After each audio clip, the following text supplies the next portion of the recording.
Hi, Bruno here. Welcome to Spainguru. Understanding the 183-day requirement for non-lucrative visa renewal in Spain.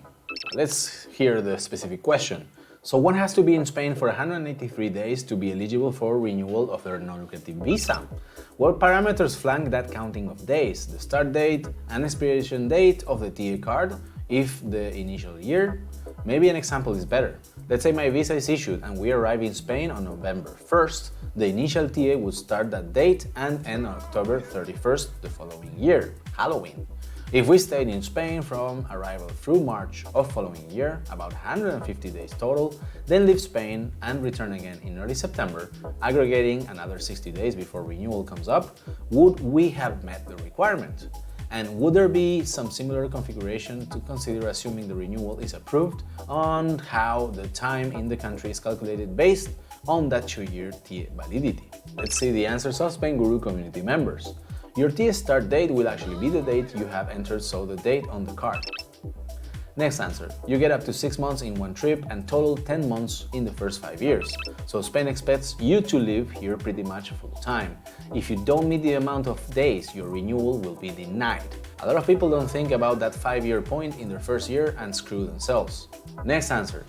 For the 5-year permanent residence permit minimum stay, there is a rule called an extraordinary renewal of residency permit, which is an additional 2-year temporary residency permit extension in an effort to accumulate enough days during this time to finally meet their permanent residence minimum stay requirements. It's been written about in several publications and confirmed by immigration attorneys. If an applicant for a permanent card falls a little short of the max of 10 months absent in the first 5 years, they can apply for another temporary 2-year renewal. If they can make up for the difference in that 2-year period so that the average time out of the country does not exceed 2 months per year, so 14 months in the case of 7 years, then they can get a permanent residency. It just takes 2 more years to get it. Next answer. It's 183 days from issue date on your TA card. Being out of Spain for a holiday doesn't change your residency. For example, your home address in Spain. As per your example though, November to March is 5 months. In your visa you stated and agreed to remain 6 months or more and was issued as such. By not meeting the 6 months minimum, you are ineligible because you've been out of the country from March to September, which is 7 months. Next and final answer. Simple math. 1 calendar year from the day you enter Spain.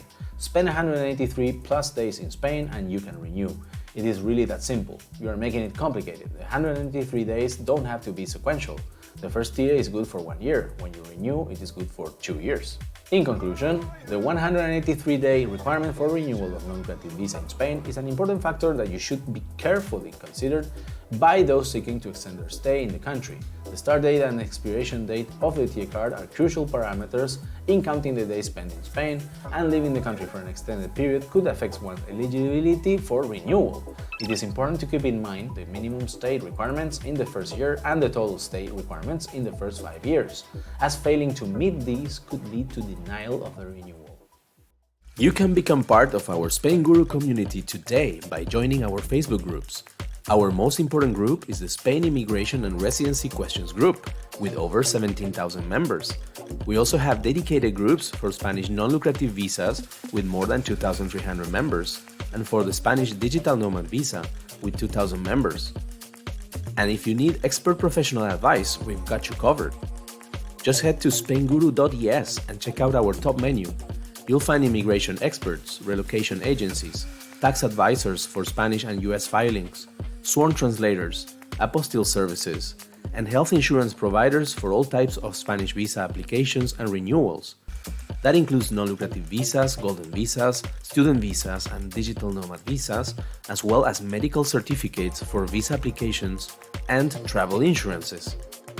Finally, I highly recommend you join our weekly newsletter, which we send out every single Monday morning. You'll get tons of information, questions and answers, featured blog posts, and even news updates.